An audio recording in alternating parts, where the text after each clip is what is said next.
I'm Chad Douglas. We continue our Connect to Congress initiative right now with U.S. Congressman Darin LaHood of Illinois' 18th District. Let's get straight to it, Congressman. How do you think the response has been from the Trump administration in regards to hurricane relief in Puerto Rico? Well, I think the president had a good trip to Puerto Rico. I think we need to treat Puerto Rico just like we did Hurricane Harvey and Hurricane Irma in Florida and Texas. I think we're going to see a plan put forth in the House here that will be a substantive package that will bring relief to Puerto Rico. We need to do everything we can to get the citizens of Puerto Rico back on their feet.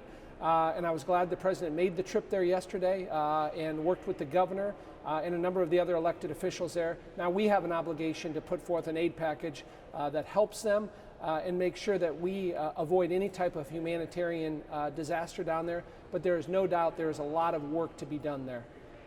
Also, what do shootings like the one that happened in Las Vegas this week do to talks about gun control on Capitol Hill? Well, first of all, my thoughts and prayers go out to the victims in Las Vegas.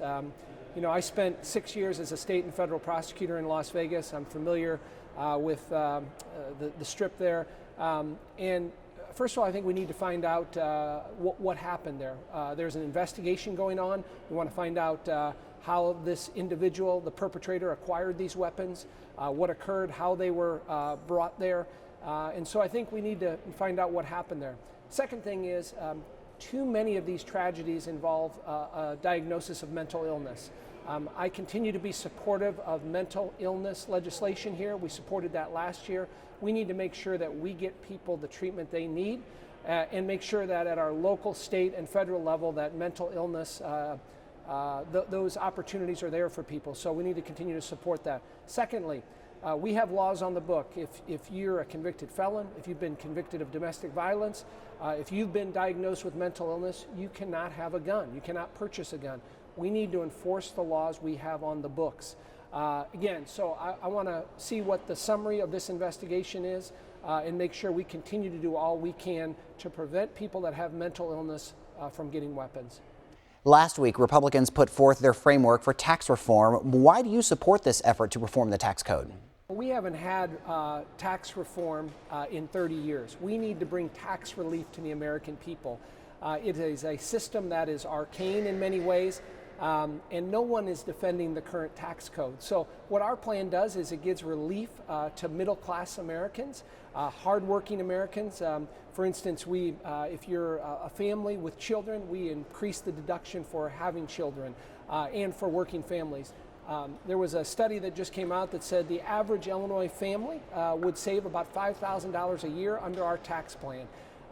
So we have to do that. On the business side, we also bring relief to mom and pop businesses, whether you're in Quincy, Illinois, or Jacksonville, or Peoria, and also medium and large businesses. So if you think about it, if you are a manufacturer in Quincy, whether you're Knapheide or you're Manchester, you're competing against a company maybe in Ireland that's paying a rate of about 14% in another country. They pay a rate of about 40%. What we do is we bring that down to about 15 or 20% to make us more competitive. If we're able to compete around the world with other manufacturers, our products will win out every time. But our tax code really has hurt businesses. And what we have said is when you bring those tax rates down, that helps create more jobs and economic opportunities, higher wages for workers, more reinvestment into companies, more money into dividends to shareholders. All of that helps to bring money back into the United States. And so comprehensive tax reform will help middle-class families, but also help our businesses and get the economy at a growth rate of 3 or 4%, which is what we need.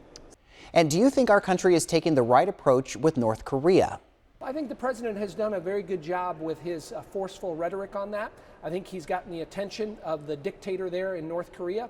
I think we need to continue to work with Japan, South Korea, and China. Negotiating with those countries and putting pressure on North Korea is what we should do first and foremost. What I worry about is if this dictator over there, Kim Jong-un, if he should somehow fire a missile towards Guam or Hawaii or, God forbid, the western coast of the United States, then I think we have to be in a position to take decisive action. However, there is collateral damage that will be done in South Korea that we have to be well aware of. So continue to put pressure, working with our allies on that, and particularly on China. They have the biggest influence on North Korea. We have to make sure that they are doing all they can to stop the flow of fuel and products going into North Korea. We cannot let North Korea get nuclear weapons. Yesterday, the House passed Micah's law to prohibit abortion after 20 weeks. Tell us why you support this bill. Well, listen, if you look at the current law in the books, babies after 20 weeks can hear voices, they can feel pain. So if you can't stand for life after 20 weeks, I don't know what we stand for. And so I was very proud to support that bill. And I should tell you, this is an issue that has bipartisan support. 60% of the American people don't support abortion after 20 weeks. And this has been legislation passed in many of our states across the country. And so standing up for life, standing up for babies after 20 weeks, I think is the right thing to do.